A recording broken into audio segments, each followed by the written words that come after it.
பாதிக்கு பாதி பல்காக கேட்டும் பாஜக. இதென்ன பீகாரா? ஷாக் ஆகி போன எடப்பாடி. பரபர பாலிடிக்ஸ். 2026 சட்டமன்ற தேர்தலை முன்னிட்டு அதிமுகவும் பாஜகவும் மறைமுகமாக தொகுதி பங்கீட்டு பேச்சுவார்த்தையை தொடங்கியுள்ளதாக சொல்லப்படுகிறது.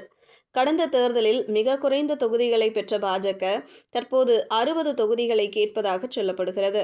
கூட்டணி கட்சிகளோடு சேர்த்து 100 தொகுதிகள் எதிர்பார்க்கும் நிலையில் எடப்பாடி பழனிசாமி பாஜகவின் செயலால் கடும் அதிருப்தியடைந்ததாகவும் தகவல் வெளியாகியுள்ளது.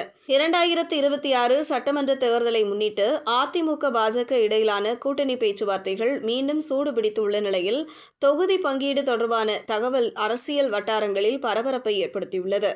அதிமுகவிடமிருந்து 100 தொகுதிகள் வரை பெற்றுக்கொள்ள பாஜக உறுதியான நிலைப்பாடு எடுத்துள்ளதாகவும் அதில் குறைந்தது 60 தொகுதிகளில் நேரடியாக பாஜக போட்டியிட விரும்புவதாகவும் கூறப்படுகிறது. இதனால்